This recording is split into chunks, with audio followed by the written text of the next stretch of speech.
80 জনের মধ্যে 7 জন বিধায়ককে এলেন না মমতার বাড়িতে। 7 দিন আগে ডাকা বৈঠক বাতিল করে দিতে হলো তৃণমূল নেত্রীকে।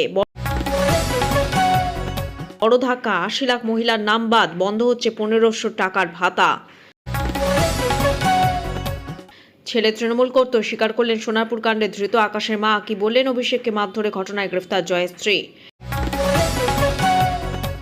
রাস্তায় বেরোলেই গণধোলায় অভিষেক কল্যাণের পরিণতি দেখে মমতার বৈঠক বয়কটের পথে বহু তৃণমূল বিধায়ক। বাইক বা পাকা বাড়ি থামলেই বাদ পড়বেন। অন্নপূর্ণা যোজনা নিয়ে কি বললেন মন্ত্রী অগ্নিমিত্রা পাল। সুদ সমেত ফেরাতে হবে লক্ষ্মীর ভাণ্ডারের টাকা, কাদের জানিয়ে দিলেন দিলীপ ঘোষ। হামলায় 24 ঘন্টার মধ্যে পদক্ষেপ, অভিষেককে নিয়ে বড় সিদ্ধান্ত রাজ্য সরকারের। 80 জনের মধ্যে অনুপস্থিত 7 জন তৃণমূল বিধায়ক, ভেস্তে গেল মমতার ডাকা বৈঠক। কি বললেন কুণাল ঘোষ। এবার তৃণমূল পরিচালিত পুরসভায় বুলডোজার অ্যাকশন, ভাঙল শৌচালয়, এতদিন ভাঙেনি কেন, ধমক মন্ত্রীর। খগেনের বেলায় একটু লেগেছে, ভাইপোর বেলায় মমতার অবস্থান নিয়ে প্রশ্ন। মার খেয়ে রাস্তায় লুটিয়ে পড়লেন কাচুমাচু কল্যাণ, কেঁদে কেঁদে বললেন বিজেপি ডিউস বল ছুড়েছে কিনা জানি না। বকরি ঈদের দিন কিশোরকে কুপিয়ে খুন, উত্তরপ্রদেশে এনকাউন্টার খতম অভিযুক্ত। আর 7-8 সন্তান নয় বাংলায়, বড় পদক্ষেপের পথে হাঁটতে পারে শুভেন্দু সরকার। জুলাই থেকে বাড়ি থেকে অফিস, স্মার্ট মিটার, বিদ্যুৎ ব্যবস্থায় বড় রদবদলের পথে রাজ্য। প্রথম পর্যায়ের টাকা, অন্নপূর্ণা যোজনা নিয়ে বড় ঘোষণা মুখ্যমন্ত্রী। কাটমানি টাকা ফেরতের কথা জানিয়ে মাইকে প্রচার, আবাস প্রকল্পে ঘর পাইয়ে দেওয়ার নামে অনেকের থেকে নেওয়া হয়েছিল টাকা। 100 দিনের টাকা আত্মসাৎ, কাটোয়ায় গ্রেফতার তৃণমূল নেতা। মদন মিত্র বাড়িতে এবার পুলিশের হানা, চলল বেআইনি কাজকর্ম। গা বমি বমি ভাব ছিল রাতে, চলছিল অক্সিজেন, বাড়িতেই চিকিৎসা অভিষেকের। জুনেই ঢুকবে বাংলায় বর্ষা, মঙ্গলবার ব্যাপক ঝড় বৃষ্টি এইসব জেলায়। অভিষেকের উপর ডিম হামলার প্রতিবাদে সোমে ব্লকের প্রতিবাদ কর্মসূচি, মঙ্গলে অবস্থান মমতার। আহত কল্যাণের বাড়িতে মমতা, তৃণমূল সাংসদের উপর হামলা, তীব্র নিন্দা নেত্রীর।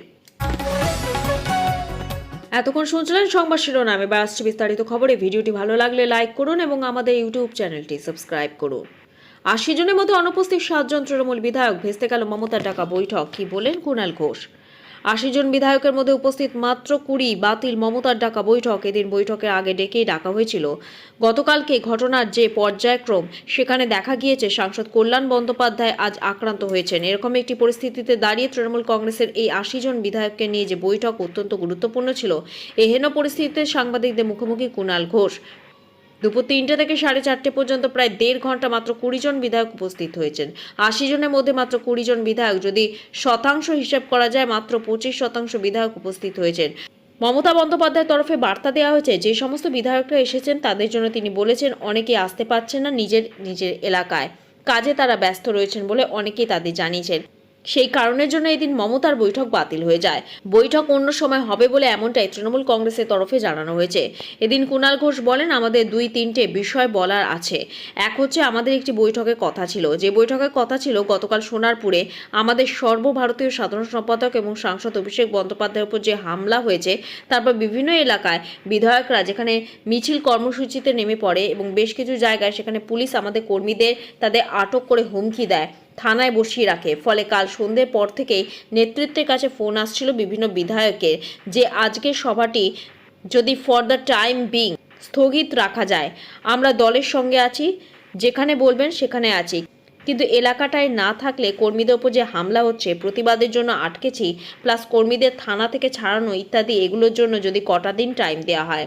তো কাল সন্ধ্যে থেকে আমরা নেতৃত্বকে বিধায়করাই অনুরোধ করেছেন, আজ বেলা গড়াতে সেই অনুরোধটা বাড়ে। সেজন্য দুপুর 3টে নাগাদ বা তার একটু আগে এই সিদ্ধান্ত নেওয়া হয় যে যারা এসে পৌঁছেছেন একটা সৌজন্য থাকবে, তবে অফিসিয়ালি মিটিংটা ফর দ্য টাইম বিং সাময়িকভাবে আজকের জন্য স্থগিত রাখা হয়েছে। বাইক বা পাকা বাড়ি থাকলেই বাদ পড়বেন? অন্নপূর্ণা যোজনা নিয়ে কি বললেন মন্ত্রী অগ্নিমিত্রা পাল? রাজ্য সরকারের তরফে জানানো হয়েছে 1 জুন থেকে চালু হবে অন্নপূর্ণা যোজনা। অন্নপূর্ণা যোজনা প্রকল্পের মাধ্যমে যোগ্য প্রকৃত সুবিধাভোগী মহিলারা প্রতি মাসে 3,000 টাকা করে দেওয়া হবে। ইতিমধ্যে প্রকাশ করা হয়েছে অন্নপূর্ণা যোজনার ফর্ম, কিন্তু ফর্ম ফিল আপ করলেই কি অন্নপূর্ণা টাকা মিলবে, এ বিষয়ে স্পষ্ট বার্তা দিলেন রাজ্যের মন্ত্রী অগ্নিমিত্রা পাল। কারা পাবেন অন্নপূর্ণা সুবিধা? গুরুত্বপূর্ণ বার্তা মন্ত্রী।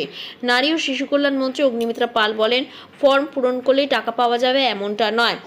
এদিন সাংবাদিকদের মুখোমুখি হয়ে তিনি বলেন, 12 পাতা ফর্ম ফিল আপ করলেই যে অন্নপূর্ণা টাকা পাওয়া যাবে তা নয়। উল্লেখ্য, আগে বিজেপির তরফে বলা হয়েছিল তাদের সরকার ক্ষমতায় আসলে লক্ষ্মীর ভাণ্ডার যারা পান তারা এই যোজনার টাকা পাবেন। তাহলে এখন কেন পরিবর্তন হলো নিয়মে? রাজ্যে অন্নপূর্ণা যোজনা চালু হতে ফর্ম পূরণকে কেন্দ্র করে উপভোক্তাদের মনে একগুচ্ছ প্রশ্ন ও বিভ্রান্তি তৈরি হয়েছে। ফর্মে বাইক, 4 চাকা গাড়ি কিংবা বাড়িতে কয়টি ঘর আছে এই ধরনের ব্যক্তিগত তথ্য জানতে চাওয়া হচ্ছে, যা নিয়ে সাধারণ মানুষের মধ্যে একটি দুশ্চিন্তা কাজ করছে। মন্ত্রী স্পষ্ট করে দিয়েছেন, ফর্মের সমস্ত তথ্যই সরকারি পোর্টালে ডিজিটাল নথির অংশ হিসাবে থাকবে। তবে টাকা পাওয়ার ক্ষেত্রে আপলোড মূল মাপকাঠি কী তাও খোলসা করেছেন তিনি। একটি বিষয়কে সবথেকে বেশি প্রাধান্য দেওয়া হচ্ছে, তা হলো আবেদনকারী মহিলা বা তার পরিবার আয়কর জমা দিচ্ছেন কিনা। বাকি যে সমস্ত ডেটা বা তথ্য ফর্মে জানতে চাওয়া হচ্ছে তা মূলত সরকারি ভবিষ্যৎ পরিকল্পনার জন্য কাজে লাগবে। অনেকেই ফর্ম পূরণ করার সময় নিজেদের গাড়ি ও সম্পত্তির তথ্য গোপন করার কথা ভাবছেন। এ বিষয়ে মা বোনেদের সতর্ক করে দিয়েছে অগ্নিমিত্রা পাল। আপনি যদি মনে করেন যে ফর্মে অসত্য কথা বলবেন, যেমন ধরুন আপনার বাড়িতে 4 চাকার একটি গাড়ি আছে কিন্তু আপনি সেটা ফর্মে লিখলেন না, তাহলে কিন্তু বিপদে পড়বেন। কারণ অন্নপূর্ণা যোজনা ফর্মে দেয়া প্রত্যেকটি তথ্য পরবর্তীতে পুঙ্খানুপুঙ্খ যাচাই করা হবে। মার খেয়ে রাস্তায় লুটিয়ে পড়লেন কাছুমাচু কল্যাণ। কেঁদে কেঁদে বললেন, বিজেপি ডিউস বল ছুড়েছে কিনা জানি না। থানার সামনে তৃণমূল বিজেপির বাকবিতণ্ডা, চরম উত্তেজনা।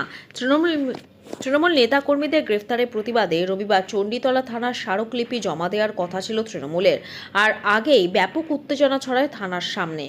তৃণমূল কর্মীদের উদ্দেশ্য করে চোর চোর স্লোগান দেওয়ার অভিযোগ ওঠে বিজেপি কর্মীদের বিরুদ্ধে। তখনই বাড়ে অশান্তি। ঘটনায় আহত শ্রীরামপুরের তৃণমূল সাংসদ কল্যাণ বন্দ্যোপাধ্যায়।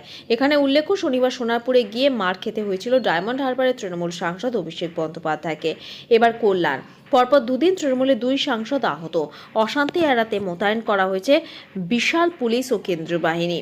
রবিবার তৃণমূল কর্মীর ডেপুটেশন জমা দিতে যায় থানায়, আর কল্যাণ বন্দ্যোপাধ্যায় নিজে আসছিলেন সেখানে। সাংসদের অভিযোগ, সেই সময় তাকে উদ্দেশ্য করে চোর চোর স্লোগান দেয় বিজেপি, দেখানো হয় কালো পতাকা, এমনকি তাকে বেধড়ক মারধর করেন বিজেপি কর্মীরা বলে অভিযোগ। এরপর মাথায় হাত দিয়ে রাস্তাতেই শুয়ে পড়েন তৃণমূল সাংসদ। পরে তাকে দলের লোকজন তোলেন, মাথায় জল দিয়ে দেন। সাংসদ বলেন, আমি কাউকে নিয়ে আসিনি, একা একা আসছিলাম। সেই সময় চণ্ডীতলা মোড়ের সামনে বিজেপি কর্মীরা কি বল ছুঁড়েছে জানি না, ডিউস বল নাকি অন্য কিছু। আমার মাথা দিয়ে রক্ত বেরোচ্ছে। এক প্রকার কেঁদে কেঁদেই মাইক হাতে সাংসদ বলেন, আমার আর বলার মতো শক্তি নেই। চণ্ডীতলা মানুষই বিচার করুন। ওরা যে সাংসদদের ধরে মারছে এটা কি ঠিক করছে? এটা কোনো জনরোষ নয়। 6-7 জন গেরুয়া ফেটটি বেঁধে তৃণমূল কর্মীদের মারছে। তিনি আরও বলেন, আমি যখন হেঁটে আসছিলাম একজন ভদ্রমহিলা মোটর সাইকেল করে যাচ্ছিলেন। আমায় দেখে বললেন, দাদা আমাদের প্রচণ্ড মেরেছে বিজেপির লোকজন। গোটা বাংলায় বিজেপি যেভাবে আমাদের উপর অত্যাচার করছে তাতে আমাদের শূন্য করে দিয়ে সিপিএম ও কংগ্রেসকে জায়গা করে দিতে চাইছে।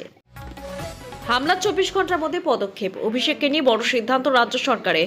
সোনাপুরের তৃণমূল সাংসদ অভিষেক বন্দ্যোপাধ্যায়ের উপর হামলার ঘটনার পর তার নিরাপত্তা নিয়ে নতুন সিদ্ধান্ত নিল রাজ্য সরকার।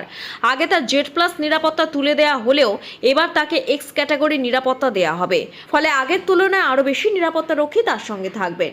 সরকারি সূত্রে জানা গেছে, ডায়মন্ড হারবারের সাংসদ অভিষেক বন্দ্যোপাধ্যায়কে এবার থেকে X ক্যাটাগরি নিরাপত্তা দেওয়া হবে।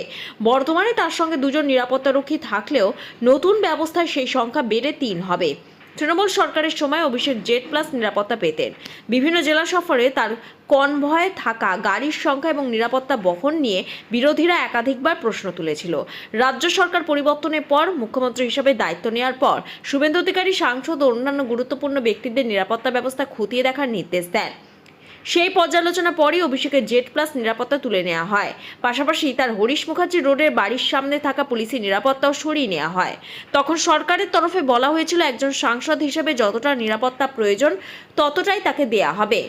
এরপর থেকে দুজন নিরাপত্তা রক্ষী নিয়ে চলাফেরা করছিলেন অভিষেক। শুক্রবার সোনারপুরে এক মৃত তৃণমূল কর্মী পরিবারের সঙ্গে দেখা করতে গিয়ে হামলার মুখে পড়েন তিনি। সেই ঘটনাকে কেন্দ্র করে রাজ্য রাজনীতিতে ব্যাপক চর্চা শুরু হয়। ঘটনার পর প্রাক্তন মুখ্যমন্ত্রী মমতা বন্দ্যোপাধ্যায় অভিযোগ করেন হামলাটি অত্যন্ত গুরুতর ছিল এবং পরিস্থিতি আরও খারাপ হতে পারত। তার দাবি, স্থানীয় কয়েকজন যুবক সাহায্য না করলে বড় বিপদ ঘটার আশঙ্কা ছিল। আর 7-8 জন সন্তান নয় বাংলায় বড় পদক্ষেপের পথে হাঁটতে পারে শুভেন্দু সরকার। রাজ্যে পালা বদলের পর নতুন নতুন পদক্ষেপ করেছে রাজ্যে বিজেপি সরকার। এবার কি উত্তরপ্রদেশে অসমে দেখানো পথেই কি হাঁটতে চলেছে বাংলা? জনসংখ্যা নিয়ন্ত্রণে বিল আনতে চলেছে শুভেন্দু অধিকারী। পরিবার পিছু জন্ম নিয়ন্ত্রণে পদক্ষেপ করবে এবার রাজ্য। এরকমই একাধিক প্রশ্ন ঘুরপাক খাচ্ছে রাজনীতির অন্দরে। কারণ মুখ্যমন্ত্রীর কাছে জনসংখ্যা নিয়ন্ত্রণে পদক্ষেপের প্রস্তাব দিয়েছেন বিজেপির রাজ্য সভাপতি শ্রমিক ভট্টাচার্য। তার এই মন্তব্যের পর থেকে রাজনীতির অন্দরে ফের নতুন করে জল্পনা শুরু হয়ে গিয়েছে। বিজেপির রাজ্য সভাপতি বলেন, জনসংখ্যা তো নিয়ন্ত্রণ করতেই হবে। 10 কোটি জনসংখ্যা হতে চলেছে পশ্চিমবঙ্গে। একদিকে অনুপ্রবেশ, অন্যদিকে উদ্বাস্তু। আমরা যদি নিজেরাই 7টা-8টা করে এই সংখ্যা বৃদ্ধিতে মদত দিয়ে থাকি, এখানে জন্ম নিয়ন্ত্রণ বাধ্যতামূলক করা দরকার। তিনি আরো বলেন, এটা প্রয়োজন আছে, মানুষ চায়। এই কথা আমরা বলছি, কিন্তু সরকার তো বিজেপি সরকার নয়, পশ্চিমবঙ্গের রাজ্য সরকার। আমি মুখ্যমন্ত্রীর সামনেই বলেছি কথাটা, আবেদন করেছি, ব্যাপারটা ভেবে দেখবেন। কাটমানির টাকা ফেরতের কথা জানিয়ে মাইকে প্রচার। আবাস প্রকল্পে ঘর পাইয়ে দেওয়ার নামে অনেকের থেকে নেওয়া হয়েছিল টাকা।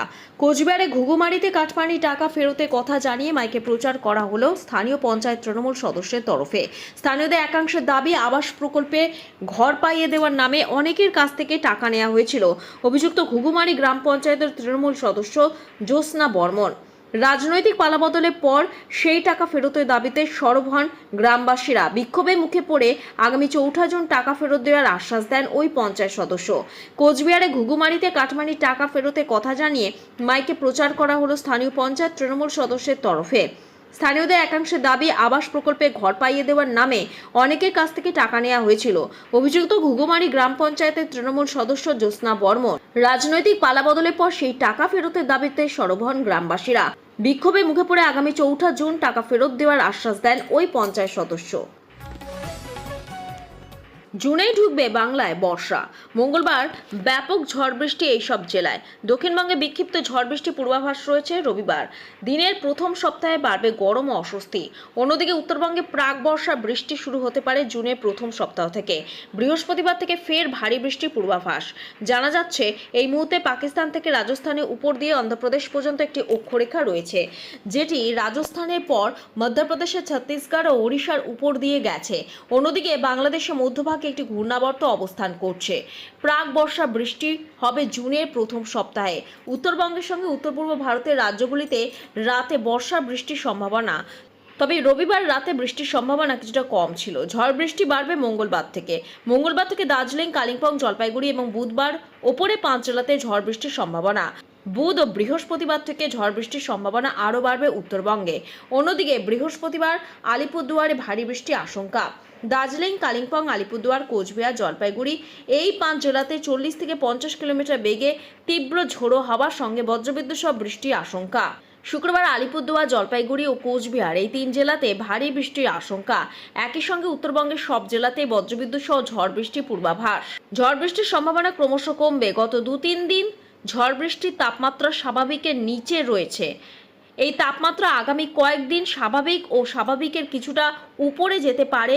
জুনের প্রথম সপ্তাহে 5 জুন পর্যন্ত ঝড় বৃষ্টির সম্ভাবনা কম, বরং গরম ও অস্বস্তি কিছুটা বাড়বে। রবিবার বিক্ষিপ্তভাবে ঝড় বৃষ্টির সম্ভাবনা ছিল পুরুলিয়া, বাঁকুড়া, পূর্ব ও পশ্চিম মেদিনীপুর, ঝাড়গ্রাম, পশ্চিম বর্ধমান, বীরভূম ও মুর্শিদাবাদ। তৃণমূল নেতার গোপন গোডাউনে ত্রাণের সামগ্রী উদ্ধার করলেন গ্রামবাসীরা। দুর্গতদের জন্য সরকারের পাঠানো কম্বল, ত্রিপল, সার ও বীজ গোডাউনে লুকিয়ে রেখে কালোবাজারি করার বিস্ফোরক অভিযোগ। আবারও কাঠগড়ায় তৃণমূল নেতা। রবিবার কাটোয়া 2 নম্বর ব্লকের অগ্রদ্বীপ পঞ্চায়েতের খেতপুর পলাশী এলাকার ঘটনা। সরকারি ত্রাণ ও সামগ্রী পাচারের সময় হাতে নাতে ধরে ফেলেন গ্রামবাসীরা। অভিযুক্ত তৃণমূল নেতা তথা জেলা পরিষদ সদস্য নিতাই সুন্দর মুখোপাধ্যায় এক গোডাউনে মালিক। 2 জনকে আটক করেছে কাটোয়া থানা পুলিশ। স্থানীয় সূত্রে জানা গিয়েছে, কাটোয়ার ওই এলাকায় তৃণমূল নেতাদের বেশ কয়েকটি এমন গোপন গোডাউন রয়েছে, যেখানে পঞ্চায়েত থেকে সাধারণ মানুষের জন্য আসা সরকারি ত্রাণ লুকিয়ে রাখা হতো। সকালে কাটোয়া 2 নম্বর ব্লকের জেলা পরিষদ সদস্য নিতাই সুন্দর মুখোপাধ্যায়ের নির্দেশে ওই গোডাউনগুলি থেকে চুপিসারে সরকারি দ্রব্য অন্যত্র সরানোর চেষ্টা করা হচ্ছিল। বিষয়টি নজরে আসতেই রুখে দাঁড়ান এলাকার ক্ষুব্ধ বাসিন্দারা। জনতা গোডাউনগুলিতে তল্লাশি চালাতে চক্ষু চড়কগাছ অবস্থা হয় সবার। সেখান থেকে থরে থরে সাজানো হয় সরকারি শিলমোহর দেয়া ত্রিপল, কম্বল, চাষের জন্য বরাদ্দ সার ও বীজ উদ্ধার হয়। এমনকি একটি স্বনির্ভর গোষ্ঠী অফিসের ঘর থেকেও উদ্ধার হয় প্রচুর পোশাক ও বিভিন্ন সরকারি নথি। গ্রামবাসীদের অভিযোগ, এই সমস্ত জিনিস পঞ্চায়েত থেকে বিলি না করে এলাকায় বেশ কয়েকজন তৃণমূল নেতা নিজেদের গোডাউনে মজুত রেখে চড়া দামে বাজারে বিক্রি করে দিতেন। ঘটনা খবর পেয়ে কাটোয়া থানা বিশাল পুলিশ বাহিনী পলাশী এলাকায় পৌঁছয়। অভিযুক্ত তৃণমূল নেতা নিতাই সুন্দর ও গোডাউন মালিককে উদ্ধার করে থানায় নিয়ে যায়। বড় ধাক্কা, 80 লাখ মহিলার নাম বাদ, বন্ধ হচ্ছে 1500 টাকার ভাতা। মহারাষ্ট্র সরকারের জনপ্রিয় লড়কি বেহিন যোজনা নিয়ে বড় সিদ্ধান্ত নেওয়া হয়েছে। দীর্ঘদিন ধরে অভিযোগ উঠেছিল যে প্রকল্পের সুবিধা এখন অনেকেই পাচ্ছেন যারা আসলে এর যোগ্য নন। কেউ সরকারি চাকরিজীবী, কেউ আর্থিকভাবে সচ্ছল, আবার ভুয়ো তথ্য দিয়ে সুবিধা নেওয়ার ঘটনাও সামনে এসেছে। এই পরিস্থিতিতে উপভোক্তাদের তথ্য যাচাই এবং কেওয়াইসি বাধ্যতামূলক করার পর বড়সড় ছাঁটাইয়ের পথে হাঁটল সরকার। ফলে জুন মাস থেকে প্রায় 80 লক্ষ মহিলার আর এই প্রকল্পে মাসিক আর্থিক সহায়তা পাবেন না। মহারাষ্ট্রে চালু থাকা লড়কি বেহিন যোজনার মাধ্যমে রাজ্যে মহিলাদের প্রতি মাসে 1500 টাকা করে আর্থিক সহায়তা দেওয়া হয়। এতদিন এই প্রকল্পের আওতায় প্রায় 2,46 লক্ষ মহিলা সুবিধা পেতেন। তবে প্রকল্পে বেনিয়মের অভিযোগ সামনে আসার পর উপভোক্তাদের তথ্য খতিয়ে দেখা শুরু করে রাজ্য সরকার। যাচাই প্রক্রিয়া দেখা যায় অনেক সরকারি কর্মচারী এবং আর্থিকভাবে সচ্ছল মহিলাও এই প্রকল্পের সুবিধা পাচ্ছেন। শুধু তাই নয়, কিছু ক্ষেত্রে পুরুষরাও মহিলা পরিচয় ব্যবহার করে এই ভাতার টাকা তুলছিলেন বলে অভিযোগ ওঠে। এরপরই উপভোক্তাদের তথ্য পুনরায় যাচাইয়ের সিদ্ধান্ত নেয়। প্রকল্পে স্বচ্ছতা আনতে এবং প্রকৃত প্রয়োজনীয়দের কাছে আর্থিক সহায়তা পৌঁছে দিতে সরকার কেওয়াইসি বাধ্যতামূলক করে।